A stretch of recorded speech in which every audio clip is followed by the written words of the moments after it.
Maybe if I just, stopped vibrating for a second, I could make a decent video. Hey folks, Craig Lavati here with the Houston Museum of Natural Science and the Beyond Bones podcast. Today, we're talking to the Director of Programming at the HMNS in Sugarland and at the George Observatory. Yes, that's right. Erin Mills, take it away.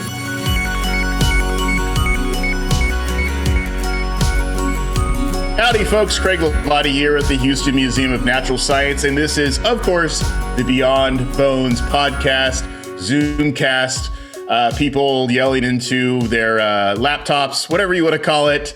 It's another fine episode. Kat Havens is my co-host. As always, Kat, how you doing?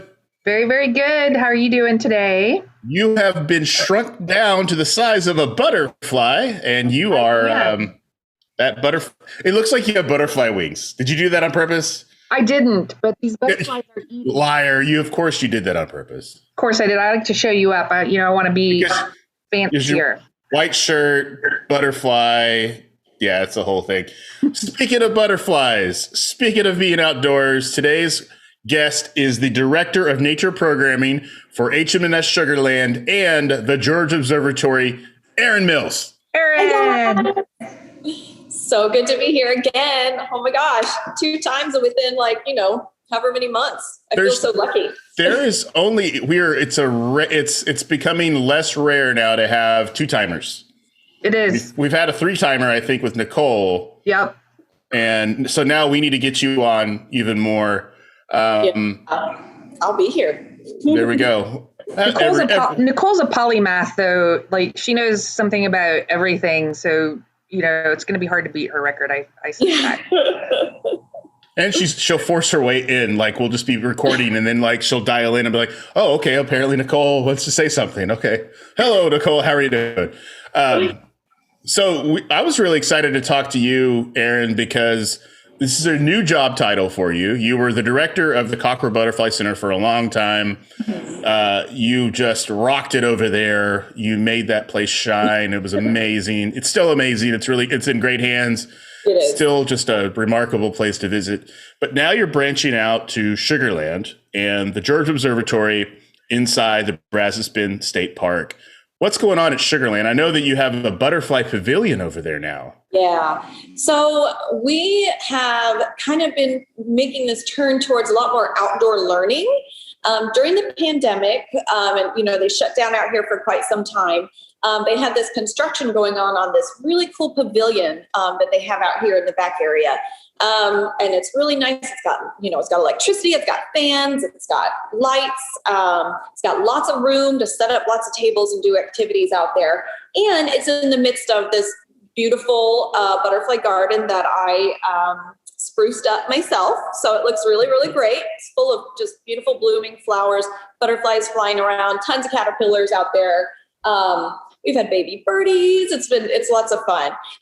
So we, because of the pandemic and, we're a smaller building, we really wanted to make use of that outdoor space. And so for spring break, we kind of kicked it off. We had lots of fun stuff going on out there. We're going to be using that space. We're going to be teaching classes, doing crafts, all nature-based. And we have a really fun summer coming up. So it's sort of like the concept of the Cockrell Butterfly Center, but outdoors. Yeah. There's no native butterflies instead of rainforest butterflies. Yeah. And we have so many, don't we? Oh yeah, for sure. But there is no enclosure. So a few people have gotten a little bit, kind of coming out and being like, they walk out into the butterfly garden and are like, where are the butterflies? And I'm like, you know what? Every time I'm out here, they're here. But now that you're here, they're not here. So they must not like you. Messing with me. But they come, and also it is still slightly early. We'll start seeing, hopefully more and more different species of butterflies. There's been tons of monarchs, but hopefully we'll start getting, some swallowtails and some other cool things. We do have a lot of, it is a butterfly garden. It's a pollinator garden, really. So, we really want to start, kind of using that language a little bit more. Pollinators, we want the bees, and we've had hummingbirds and all kinds of really cool stuff. But we have the butterfly host plants out there. So we've had a lot of caterpillars. So at least we have that kind of proof that the butterflies are coming because they're leaving their babies behind. So proof of life, at least. Right, It's yeah. happening. So People now are getting so into it too. Sorry, Craig, I didn't mean to interrupt you, but I've just been fascinated this year, and maybe it's post-freeze related. I have so many friends on Facebook posting pictures of like them actually with the monarch, caterpillars and trying to help out and to like spread them out if they don't have enough plants to other people and stuff. And I just find that so great. And that goes into y'all's education too. I think a lot of people learned a lot here. Oh yeah, it's awesome. And each time, we get a new kind of crop of folks coming out here. There's a lot of people that don't realize that if you plant this plant, because I show them the caterpillars and they're just like, oh my gosh, that's so, and I'm like, yeah, all you need is plant this plant and you'll get them at your house. And they're like, really? So yeah, it's great. And definitely growing in popularity. A lot of people, of course, have been home more.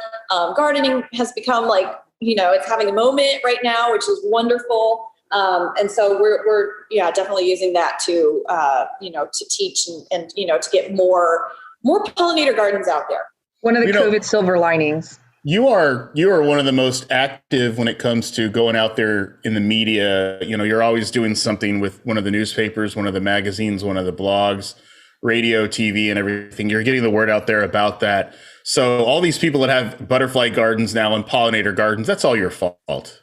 Oh, well, that's okay. I'm happy to be responsible for something. If you're going to be blamed for something, it's pretty good. Yeah. You're doing better than me. But it's always fun if I'll walk through, it's happened a few times where I walk through like a garden center at a store and I'll overhear somebody say something HMNS. I'm just like, yes. Like, 'cause it's like, I know that they're hearing something. And so now basically at the Sugarland campus, so word's going to get out among the butterflies that, hey, this is a cool spot.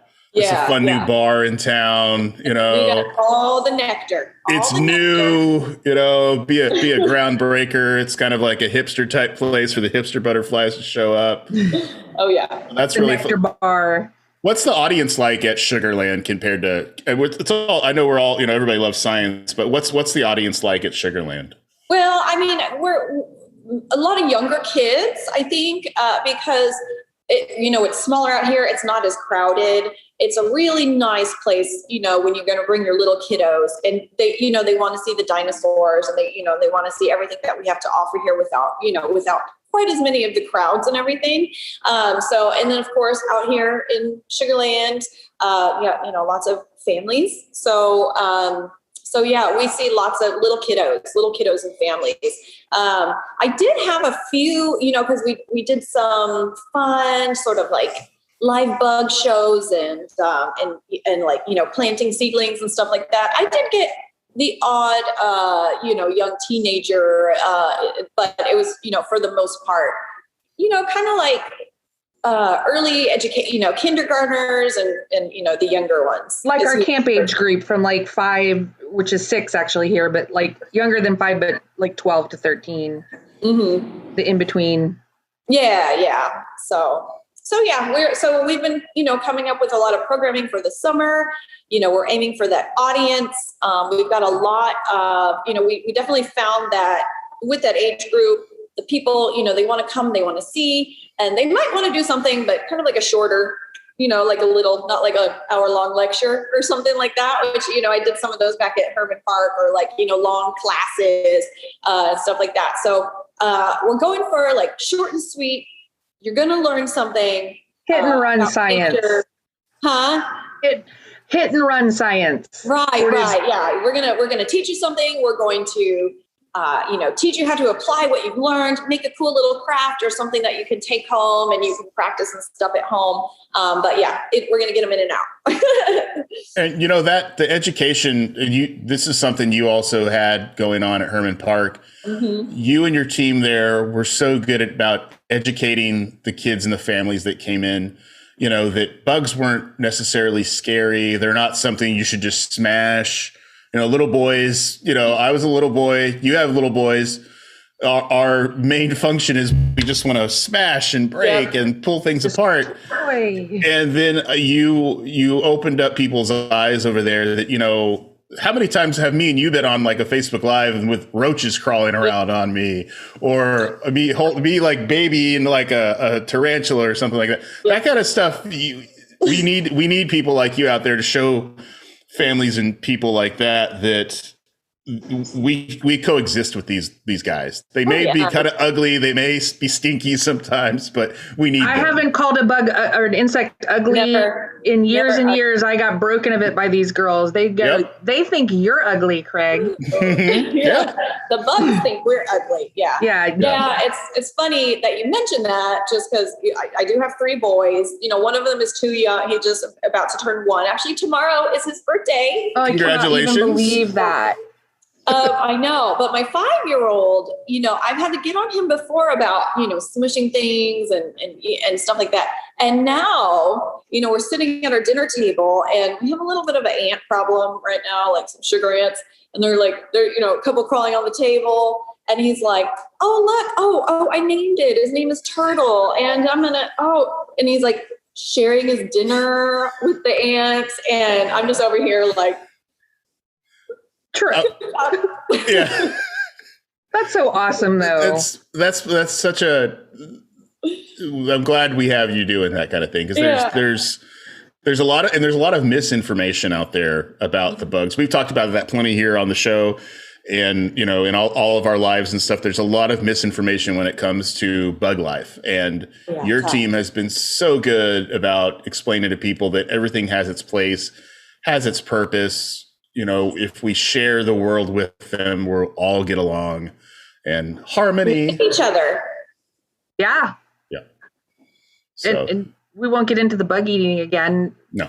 Because we always go there, but that they may be, keeping us alive at some point with their protein. Yep. I'm going to eat doodle bugs. I'm going to have doodle bug oatmeal. Why not? Ugh, okay.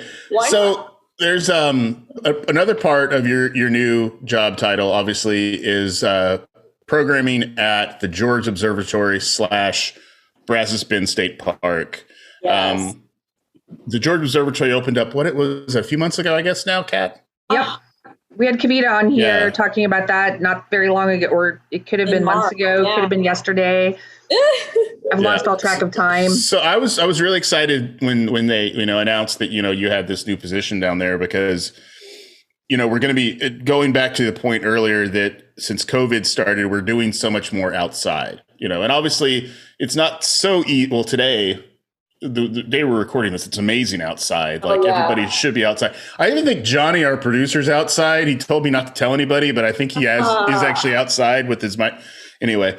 I was out there this morning, so. We don't have that many beautiful days that are like nice and sunny and not blazing hot like in a sauna.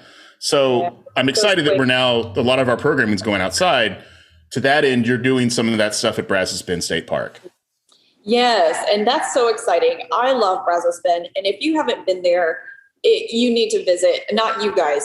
I think you've been there, but you people listening, you need to go, because it's in our backyards. I mean, even if you live in Houston, I live closer now, because I live in the Sugarland area, but it still takes about 30 minutes to get there, but it's worth it. If you go out there, you're going to see a gator, you're going to see some cool birds, you're going to be surrounded by beautiful nature. It's a really wonderful place. And I want to say, oh my gosh, and I don't want to be wrong, but I think it's like the number 2 most visited state park or something. Yeah, it's up there. It's definitely up there.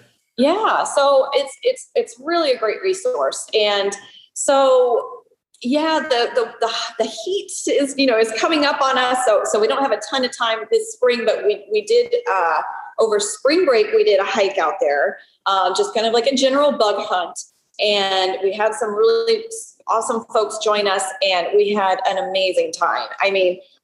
There were some little kiddos, almost all the little kiddos, made some comment like, I've never had so much fun looking for bugs. It was really cool. And we, it was early spring. So, around here, that's when a lot of the insects are just kind of emerging or being born. And so there's a lot of baby things. There's not a lot of big stuff quite yet, but we saw baby walking sticks, baby praying mantises, tons of caterpillars. I mean, I couldn't even tell you how many different species of moth caterpillars we found. It was so cool. And the people just had so much fun. So I can't wait to do that again. We're going to be doing at least one more time in June, I think. And then later in the summer, we might switch to like an evening event. So just, we'll be rolling out all of our plans very soon. We're just kind of trying to tighten everything up. But yeah. Do you need to go off far off a trail to find that kind of stuff? Or is that pretty much? No, not really. I mean, we had some nets. We had some butterfly nets. We had, a couple of like insect, like what we call sweep nets, which are kind of like sturdier. You can like really like jam them in through the bushes, without ripping them. And that was those are really good because that's how, you can end up catching in the net, like lots of little creatures. And that's where we saw the little baby katydids and walking. It's like seining on land. Yeah. Instead of in the ocean. Yeah. So yeah, no, we were on a trail. It wasn't even it was just like around the lake. We saw a mom gator with like 19 babies. They were just laying on her. It was right up close. I mean, it was awesome. That is awesome. Were they barking? No, I did not hear any barking. I love Gators. it. Gators do bark. She's not making a joke gang out there. They make it kind of. It's like more of like the old school Arsenio Hall whoop thing, I guess. I can do it. Go ahead. It's like ooh, kind of. All right, we're gonna add that to that's like your new catchphrase on the show. But it was cuter than I did it. But there you go. That's another thing too. Yeah, like and the gators out there too. I love seeing pictures from out there. Because when you just see a gator, you're so humbled by it. You're like, wow, that, and as long as you keep your distance, everybody's cool. Everybody's happy. Don't go pet him or her. Don't go. Not her. Oh God. Don't go take a baby. Don't get too close. Yeah. But I'm always the one who's like, oh, I hope I accidentally get really close to one because I want to see it up close. I'm not, I'm not scared. Yeah. I'm not either. Yes, no, you have to be respectful. If you come up close to one, I know you're supposed to do some sort of like, get out of the way. Zigzag run and yeah.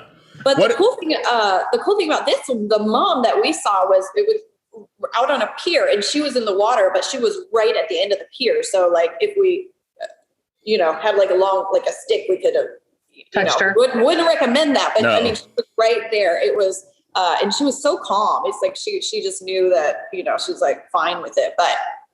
That was cool. Hiking right now you're saying the gardening's having a moment too, but so is hiking.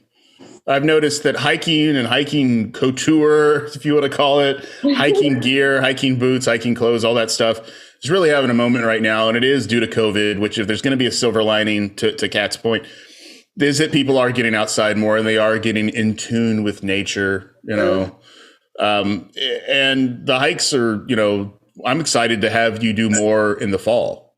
Me too. Yeah. I will come in the fall when it's not so hot. Yeah. It's gonna be a little sticky, the couple that we do over the summer, but there'll be some really good stuff to be seen. So you just gotta be ready, with your sweat rag and your neck cooler thing. Yeah. So about Brazos Bend State Park, do you know anything about the history of it? Like, I mean, how did it come to be, or why does it have such just a fertile, menagerie of animals there? Well, it was. I mean, history is not my best. It was like some of the landowner or farmers out there. It was like farm and ranch land or something like that, and it got kind of kicked around a little bit. People were like, oh, we want to sell it, maybe, I don't know, and then finally they were able to procure that land. It's just part of the, we have out here, this coastal prairie, environment. Super fertile soil, lots of plant life. And then, with all the added trees and everything, I mean, it's just a perfect recipe. And then the wetlands, there's a lot of wetlands out there. It's got just about every type of habitat, you could want, to be able to to check out, all sorts of different animals. Also, we are right in that flyway, of migratory birds. Yeah. So there are just, tons of species of migratory birds and even the birds that are always there. But it's just, it's just definitely a wildlife hotspot. And we are over here too. My sister-in-law saw the bald eagles again, like a couple weeks ago here by the museum. Oh my gosh, how exciting. Past 2 years now. Oh, sweet. Yep. Yeah. So, our little area in Southeast Texas, it's just, it's pretty cool here. Wildlife. Yeah. Yeah, it is one of those really cool natural oases down there where you can get away from all this, and spread your legs a little bit more, at least, take your shoes off if you're so inclined, and sort of just like, reconnect, ground yourself back over there. And I'm so glad that we have that. It's almost like a big outdoor classroom for you. At least. Oh, yeah. Yep. And there's like around the George Observatory is a great sort of like origination point for hikes. And we've got some, we've got the building that we can use if we want to have like a little bit of a lecture beforehand. And it's a great spot. And it's really situated, between some really good trails. It's awesome. I couldn't be happier. What's the longest trail in the park? Did you know there was going to be a quiz today, I'm Erin? sorry. Like I'm interested now. I know that there's baby trails in there that are like, half a mile. And I know there's like one that goes around everything. And they always say like, bring a bunch of water. It's going to be bad. I have not done, I've only ever been out there with my kids or, with kiddos for the museum, so I've always stuck to the shorter ones. So one of these days. It's flat too. So if you're listening to this and you think that you're going out to like some sort of crazy hill country thing, there's not a lot of that out there. Like you said, it's coastal plains, so it's very flat. I mean, there's a few little, meandering, hills, things like that, but it's for the most part, it's flat. Yeah, it's pretty easy hikes out there. So I think the ones that I've done have really been like, around a mile, not, Yeah. And it's a day trip from downtown Houston. It's about, I guess from where I live, I'm maybe 45 minutes. 45 maybe minutes. An hour, yeah. Yeah. If I stop at the Burger King on the way over there, it's probably an hour. Which you will. There's a that's Buc-ee's right. on the way. So That's right. What, Erin? There's a Buc-ee's. There's a Buc-ee's. Okay. Of course I did not know that. There has to be. You can really make it a road trip. There's a Buc-ee's you can stop at. Yeah, if you live in Conroe, that's a road trip. That's a that's a long journey. You're gonna have to, get supplies in Pearland. You're gonna have to camp down for the night in Manville. It's just a really fun. It's a fun park down there. I've always wanted to know. A lot of people that tune into the show want to know how people got to the museum, not literally how you drove there, but what's your origin story, Erin? Oh, is there music coming on? Yeah, there we go. Johnny can do that later. Well, I grew up in a pretty typical suburban. I grew up in San Antonio, actually. Kind of typical suburban neighborhood. I spent all my time outside though, because, that was back in the day when the parents were like, go outside. And so don't come back till dark. Yeah, exactly. Yeah. We all talk about it all the time. Oh, when I was a kid, we had to, ride our bikes around and the street lights came on, so that kind of deal. I am an animal freak. I love pretty much, any kind of animal. I'm always curious and exploring. I would spend all my time outside, whether or not my parents made me. In fact, I would take naps out on my porch. I love being outside. I originally wanted to be a veterinarian just because, I was like, the more I got into things and I was like, oh, dogs and cats, ooh, birds, horses. I don't know. I love them all. I want to fix them. I went to Texas A&M with that kind of goal in mind. And, but while I was registering for courses, I came across a course called veterinary entomology.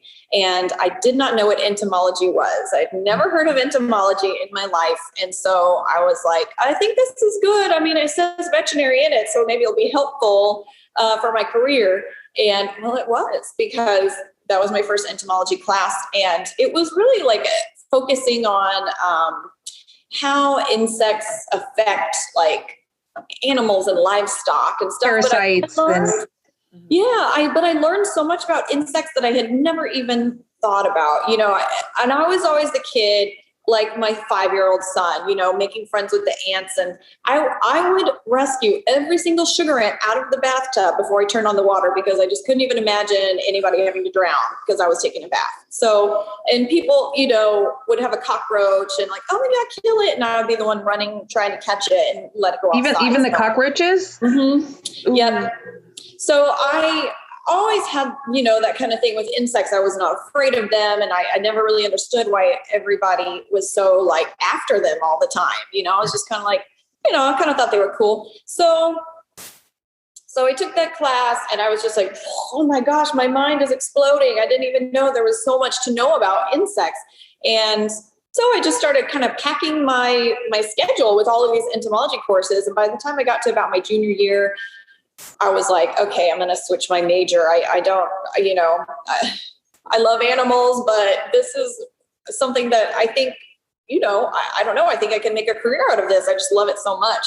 So my husband at the time, boyfriend, whatever, he was very encouraging, because a lot of people still were like, what's entomology? And I think I was like one of only 2 people in my graduating class, with a degree in entomology. And, I got a lot of comments, even from my family, about what are you going to do? Like, what are you even going to do? Mm-hmm. So, but anyway, my husband grew up here. And so he brought me to the museum while we were dating, while we were in college. And while I was kind of undergoing this major switch, switching my major to entomology, he was like, I know a place I think you would like. And I had never spent a lot of time in Houston. I'd never been to HMNS. But he brought me to the Butterfly Center and I just lost it. I have never, and to this day, I can go in there and just sit there and still be just completely in awe of the place. It is amazing. And so being like an entomology person and, being so enthusiastic about insects and things like that, I just was like, this is like the coolest thing I have ever seen in my whole entire life. What? So it was at that moment that I decided that I was going to have to work there. And I was like, that's what I'll do, Oh, what do I do? Oh, that's what I'm going to do. So I graduated in 2004, dating myself, but I immediately tried to get in touch with people, whoever's in charge, and trying to, get in the door. It took about a year. I had some not so awesome jobs out of college. But then I got, like a phone call from the director at the time. And he was like, hey, our insect zoo manager just quit. Are you still interested in the job? And I was like, yes. Oh my God, I'll do anything. I'll sweep the floor. Just, I would love to work there. So that was it. That was 2005. I started as the insect zoo manager. I had never seen half of the things that they had there, in real life. It was just, you go from the books and the classes and talking about things and learning basic insect biology. And then you are thrown into this world with these gigantic creatures that come from Malaysia or, whatever, and they're alive. It's not like, oh, we're looking at an insect collection. It was, every day was so exciting. And so, almost 16 years later, HMNS has just been, a wonderful place for me. So it's been awesome. Is it true that all entomologists know each other? No, know of, like, we all know of, because there's so few of y'all, though. There's not a lot. Yeah. There's not a ton. There's more and more, though. It's become like a really legitimate field, which it really should always have been. Entomology is super important, but now it's like a really legitimate thing. And kids are so interested. I meet kids all the time who are telling me they're going to be an entomologist. And I'm like, that's awesome, because I didn't know what it was when I was your age. But Yeah, there is a network now. There is a network. I know people, entomologists and insect enthusiasts and hobbyists and people all over the country because there's a few conferences that we go to, and yeah, so a lot of us do know each other. And I've got like, you want to go see a butterfly house in California? I got a hookup for you. You want to go? You're going to Philadelphia? I know. Like New Orleans, gotcha. So the one in New Orleans is pretty cool too. I remember going there a few years ago for another thing and bragging about us, and they were like, "Oh, you're from Houston. Oh, we know Erin. We know." And it was just like, it was really cool. They have their own little thing there. I guess it's on Canal Street. It's a really cool store. It's almost like I think it used to be a bank or something, but now it's a butterfly center. Like a government building, I think. And it's repurposed. The Audubon Insectarium. Unfortunately, though, because of the pandemic, they have closed, but they are planning on reopening the Insectarium, I think, in the aquarium. So they're going to. Okay, cool. Okay. Yeah. No, I got to visit, and it was about a year or so before the pandemic hit, and it was beautiful in there. Humid, but very, very. It was almost more humid than we are. Yeah, but it was also New Orleans, and you know how New Orleans gets, so it was very humid. The butterflies there are full of rum and they all kinds of fun stuff. Are acting out and be sorry in the morning. They are really close to Bourbon Street, so they probably get out somehow and they go party at night.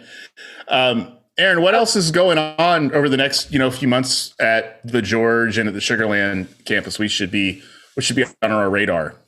So really just, the summer programs. I mean, we're really, like I was telling Kat earlier, I don't think I've ever, kind of conceptualized, before, like, so much unique programming. So if you come here during the summer, you come during the week, you come on the weekend, there is going to be a cool experience or class or workshop or craft or something that you can do that's going to be teaching you about sustainability or pollinator conservation or the differences between butterflies and moths or migratory animal. I mean, we have a lot going on here over the summer. Now, the George Observatory, they're continuing the stargazing. So that's going to be, from now on. And I think Kavita probably told you guys all about this, but every Saturday night. Mm-hmm. And then Fridays, I think they have open for, private events and stuff like that. And, we will be trying to do like a really cool, insects, attracting insects at night type event out there at the George and in the summer. And that should be very successful, I think. And we'll see some really amazing stuff. So I'm really looking forward to that. But yeah, we are, like I said, we're finalizing our summer plans and we're going to be, posting and putting everything out on the website. So just keep on checking that and just come visit us. We've got our don't really know what to call it. I don't want to call it an insect zoo because we're going to be having insects. We're going to be arthropods, different, tarantulas and things, but we might throw some herps in there, some reptiles, Oh, no. We're going to be displaying some, really cool animals, having lots of animal experiences where you can see and touch and watch them eat, all that fun stuff. And, the garden is growing. There's tons of flowers out there. Like I said, we're going to get more and more butterflies. It's really beautiful just, to kind of walk. And it's a really great place to have your lunch. We've got some tables out there and you can kind of. Have we had yoga out there yet? You know what? I not yet, but I have thought about that. So hot yoga. It's summertime. Yeah. Well, yeah. I could maybe do it if it were outdoor hot yoga. Indoor hot yoga sounds scary. Yeah, that's just funny. In Houston, you can do outdoor hot yoga. Yeah, you can. Yeah, you don't need to pay got the humidity and the heat. $250 to. Mm-hmm. Yeah, but that the outdoor learning center actually would be a great place for that. So that's one of the things. It's actually nice and shady under that pavilion. It's very nice and shady under there. It's very shady. Yeah. So it's shady. It's got some nice ceiling fans in there. It's beautiful. So. Very jealous. Yeah, let me find the number. Let me find the number to our special events people now, so we can tell everybody to have your next event at the at the Sugarland butterfly thing. Yeah. Also, too, I forgot to say that the hours at Sugarland are different than the hours at the Herman Park campus. It's Thursday through Sunday, 11 a.m. to 5 p.m. Right. The hours Is it going to change in the summer, though? It will, yeah. So we should be open daily. We are going to be having summer camps and everything out here. So we'll be open every day. And I think it's going to go, I think it's going to go from 10 to 5. Don't quote me on that. I'm not 100% sure, but yeah. But with summer, we'll expand with summer and everything like that. Because we were closed last year. HMNS Sugarland was closed last year. That was a bummer, too. So we're excited to have the doors opening again. As you said, it's a neighborhood museum. It's in the middle of Sugarland. You're a Sugarland native now. You live out there. You're a part of that gang. Yep. Those people out there, the Sugarland, Missouri City Mafia. Yes, I live in I call it Missouri Land or Sugar City. Actually, I live on this, Sugar City. I live off of this, main road, Dulles Avenue, and on one side of it is Missouri City, and on the other side is Sugarland. I live in the Missouri City side, but it's just so weird to me, just to be like, Kavita actually lives close by. She lives on the Sugarland side, so yeah, it's Sugar City. I like that. Guys, and too, if you just want to try something different, go to HMNS Sugarland. It's a little bit different than Herman Park, but there's tons of stuff out there, tons of natural things to do in the Sugarland, Missouri City area. Plenty of places to eat as well. I believe that is one of the most diverse counties in the country. It is absolutely. And so it's really cool out here. Yeah. Lots of different cultures, lots of different people. I really love this museum out here. I love the building. The building's really beautiful. It's very historic. You can learn a little bit about the history of the building, and the history of Sugarland, if you come out here. And we've got, everything that you want to see if you go to HMNS. It's a little bit smaller scale, but we have some amazing staff out here. You're always going to learn something from, Drayton's out there all the time, just, spouting off some amazing facts. I don't know how he's so amazing. Drayton Dupree is that's a magical dude that we're going to have him on the show eventually one day. And I honestly, what we're going to do, Kat? Drayton talks so much and Drayton is so engaging. I think I'm just going to take the day off and just let you and Drayton talk. And I'll be over here somewhere on the couch and I'll come in and be like, hey folks, you know the drill. And then you and Drayton are just going to talk for an hour. I would love to chat with him. I can actually have an opportunity to use my weird information. I'm a great cocktail party guest, and I suspect he is too. Yeah. Oh yeah.